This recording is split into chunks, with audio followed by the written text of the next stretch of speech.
Hello brick sculptors and welcome back to Brick Sculpt. This is Chris and today we're going to make some improvements on our obelisk. Now this is the piece I used to demonstrate the technique in the previous video. So I'm going to use this to demonstrate what we're going to try to change. I got so much awesome feedback about this build. I am so happy with how many people watched it and how much you guys got involved with this, and it's so cool. I really love when that happens with the videos because I feel like it builds an awesome sense of community. Now, one of the biggest things I heard in the feedback was, is it illegal? Is it illegal? Is it illegal?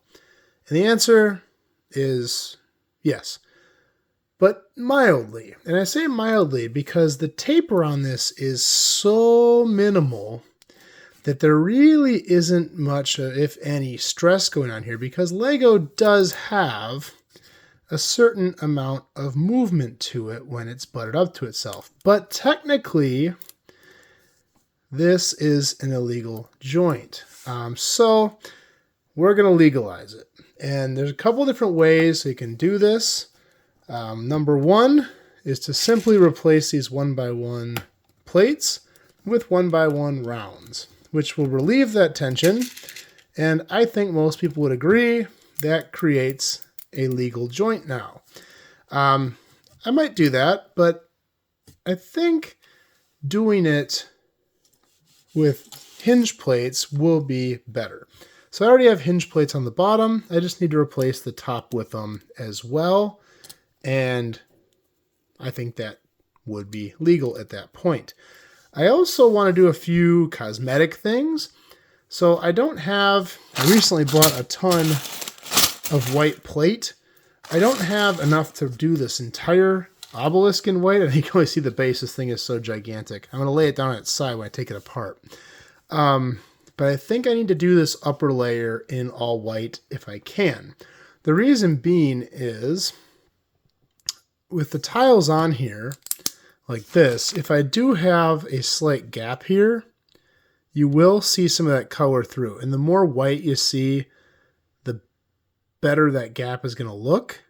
So I think this upper layer needs to be white, and that's what I'm going to try to do as I do this. Now, I'm not going to bore you with taking this thing apart in real time and make a 40-minute video out of me changing some plates out. I'll shoot some in Hyperlapse so you can kind of see it as I do it.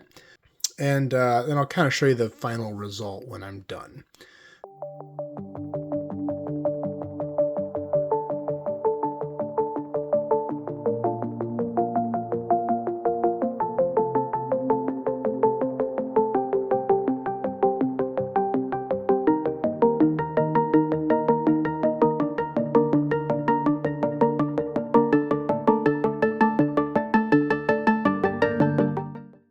All right, guys, we are back, and I got this side finished. Now, it's a lot different than the one I pulled off. Sorry, I can't fit this whole thing in frame. It is just such a long side, but I want to talk about this a little bit and talk about what I changed here.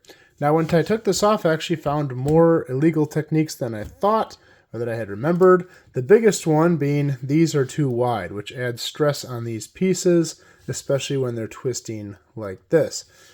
So I had to eliminate that. And the reason I did that initially, it's a lot stronger than what I did here where I have just one wide.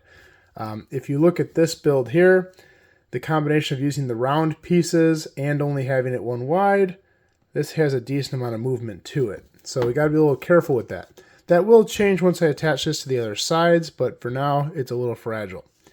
On this one, it has virtually no wiggle at all, mostly due to those two plate sections. Now on the plus side, since I ordered all these new really long white pieces, this is a little stronger in here because it has a lot fewer and longer pieces than this here, which I just used with kind of my scraps, which can come apart kind of easily. I decided to go with just the round plate method.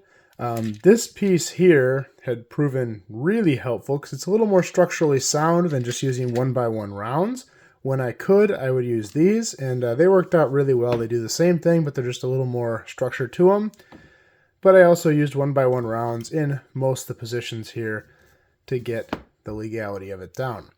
I did kind of opt out of hinges. I still have them at the very bottom, but the hinge, although it seems like a great idea, makes for a few problems. If you put one here, you can't really put one going the opposite direction.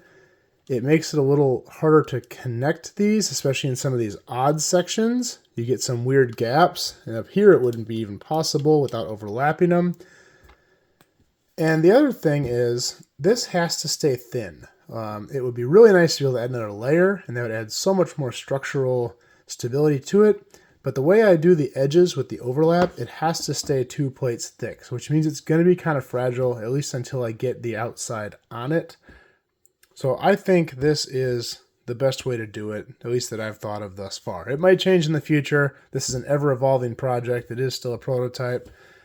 So that's what we've got. Now, in the comments, I get a lot of questions about legality. Why does it matter? Legal, legal, legal. Why does it matter? Why do you care? Blah, blah, blah, blah. And I get it. It really doesn't matter. Well, I guess it depends. It depends what you're going to do with it. So at this point, it really doesn't matter. At this point, I'm making videos to share with you guys, share techniques, things like that. The legality doesn't really matter much. But if this were to ever become a Lego Ideas entry, which I don't know, I probably will never take it that far, but we'll see. Then this would matter. Lego's not going to want to see illegal building techniques used. They have to follow a certain set of rules. And so I figure I might as well play by their rules, and just adds that little level of difficulty to it. And so hopefully I can build this whole thing the way I want it to look with all legal building techniques. That's the next goal. I want to thank everyone who's been watching these videos and contributing. All the likes, the watches, the subscribes, the comments especially. It's really helped develop this project, and it's what's making this so much more fun for me, is being able to get input from you guys and help develop my skills as well as yours to create a better and better project. And that's really what's motivating me to keep going with this. And so if you do like this video, please like, please subscribe, please leave comments with anything I could do better or anything you suggest. I love hearing from you guys. I try to respond to as many comments as possible. So that's all I got for this video, and we will see you next time.